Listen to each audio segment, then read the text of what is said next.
नमस्कार दोस्तों, जैसा कि आप जानते हैं प्रत्येक रविवार को मेरा क्वेश्चन आंसर सीरीज होता है।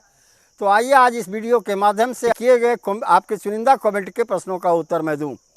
तो दोस्तों आइए बिना समय गंवाए आपके प्रश्नों का उत्तर देने का मैं प्रयास करूं। पहला प्रश्न है लोकेश दुबे जी का। इन्होंने कहा कि मुझे अपना ज़मीन की रजिस्ट्री किए हुए 3 महीना बीत गए।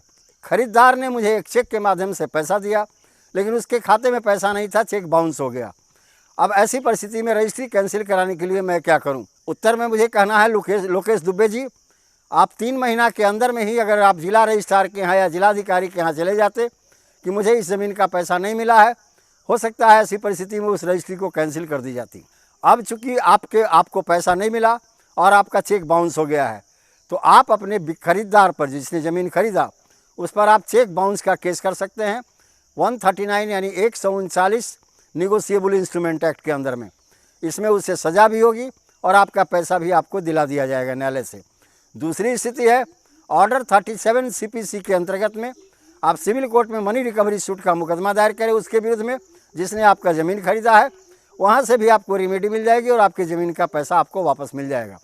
लेकिन अगर ज़मीन का खरीदार पूर्ण रूप से पैसा देने से इनकार कर दे, वैसी परिस्थिति में आप रजिस्ट्री का कैंसिलेशन सूट फाइल करके अपने किए हुए रजिस्ट्री को कैंसिल भी करवा सकते हैं। अगला प्रश्न है द सोशल TV4 साहब का। इन्होंने अपने प्रश्न में कहा कि क्या पट्टे की ज़मीन को अपने किसी एक पुत्र को मैं ट्रांसफ़र कर सकता हूं? उत्तर में मुझे कहना है कि द सोशल TV4 साहब, पट्टे की ज़मीन को आपको ट्रांसफ़र करने का कोई अधिकार नहीं है। पट्टा एक निश्चित अवधि के लिए होता है। पट्टा की समाप्ति के बाद पुनः वो सरकार की संपत्ति हो जाती है। अगर पट्टा संक्रमणीय हो गया है, अस्थायी रूप से आपके नाम पर चलाया है, वैसी परिस्थिति में आप एक पुत्र के नाम पर ट्रांसफ़र तो नहीं कर सकते। सभी पुत्रों में उस ज़मीन को बांट दिया जाएगा, क्योंकि वो सब पुत्र आपके वारिसान हैं। अगला प्रश्न है प्रतिभा पांडे जी का। इन्होंने अपने प्रश्न में कहा कि मेरे ससुर अपनी पैतृक संपत्ति बेचकर अपने एक छोटे बेटे के नाम पर सब दे रहे हैं। मेरे पति लड़ाई झगड़ा के डर से बचकर कुछ बोलते नहीं हैं। क्या वैसी परिस्थिति में उस संपत्ति में मेरा हिस्सा होगा या नहीं? उत्तर में मुझे कहना है प्रतिभा पांडे जी, आपका भी हिस्सा है। इसके लिए आप अपने पति के माध्यम से, अपने बाल बच्चे के माध्यम से सिविल कोर्ट में जाएं, टाइटल पार्टीशन कम डिक्लेरेशन सूट का मुकदमा करें अपने ससुर पर और अपने चाचा पर। जो रजिस्ट्री किए हैं आपके ससुर, वो कैंसिल हो जाएगा और आपका जितना भी हिस्सा पैतृक संपत्ति में होगा, न्यायाधीश महोदय आपको उस कोर्ट के माध्यम से दिलवा देंगे। अगला प्रश्न है विक्की नारंग जी का। इन्होंने अपने प्रश्न में कहा कि क्या मैं अपना घर बेच करके किसी एक बेटे को दान दे सकता हूँ? उत्तर में मुझे कहना है विक्की नारंग साहब, अगर वह घर अपने कमाई के पैसे से खरीदी हुई है, तब तो आप उसे बेचकर किसी एक बेटे को दे सकते हैं। लेकिन वह घर अगर पैतृक है, तो आप किसी कीमत पर उस ज़मीन को या उस घर को बेच करके एक बेटे को नहीं दे सकते, क्योंकि उसमें आपके सभी वारिसानों का समान हक है। अगला प्रश्न है राजेश विश्वकर्मा जी का। इन्होंने अपने प्रश्न में कहा कि मेरे पिताजी की मौत हो गई है। मौत से कुछ दिन पहले उनसे धोखे से किसी ने रजिस्ट्री करवा दी है। क्या अब वो रजिस्ट्री कैंसिल होगी?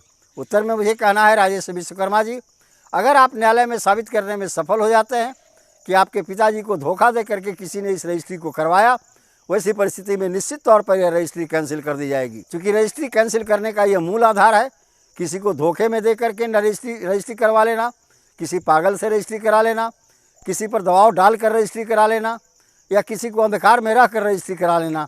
इन सब आधार पर रजिस्ट्री कैंसिल हो ही जाती है। लेकिन शर्त है, न्यायालय में आपको धोखा को साबित करना होगा कि मेरे पिताजी को धोखा दिया गया। अगला प्रश्न है प्रभु कुशवाहा जी का। इन्होंने अपने प्रश्न में कहा कि 1989 में 1989 में मैंने अपने पैसे से ज़मीन खरीदा। उस ज़मीन में से कुछ दिन के बाद हमारे एक भाई ने आधा हिस्सा बेच दिया। खरीदार का दाखिल खारिज हो गया, लेकिन अभी तक उस ज़मीन पर मेरा दाखिल खारिज नहीं हुआ है। क्या अपने भाई के द्वारा किए गए रजिस्ट्री को मैं कैंसिल करा सकता हूं और क्या मेरा अभी दाखिल खारिज हो सकता है? उत्तर में मुझे कहना है प्रभु कुशवाहा जी, आज भी आपका दाखिल खारिज हो सकता है और आपके भाई के द्वारा किया गया रजिस्ट्री भी कैंसिल हो सकता है। क्योंकि आपने कहा कि यह ज़मीन आपके द्वारा खरीदी गई थी, आपके कमाई से खरीदी गई थी, तो आप इस ज़मीन के पूर्ण मालिक हुए। आपके भाई को कोई हक नहीं है कि इस ज़मीन में से आधा बेच दे। आप सिविल कोर्ट में जाएँ, टाइटल डिक्लेरेशन सूट का मुकदमा फाइल करें। जो आपके भाई ने उस ज़मीन को आधा बेचा है, वहाँ न्यायालय के द्वारा उस रजिस्ट्री को कैंसिल कर दी जाएगी। आपके यह साबित करने के बाद यह ज़मीन जो है आप अपने पैसे से 1989 में खरीदे हैं। उसके बाद उस जजमेंट को लेकर के आप तहसीलदार या अगर बिहार में हैं तो CO के ऑफिस में जाएंगे, वहाँ एक दाखिल खारिज का आवेदन देंगे।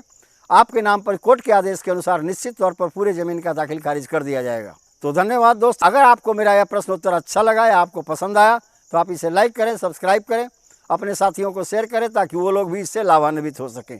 धन्यवाद दोस्तों। अब विशेष अगले वीडियो में।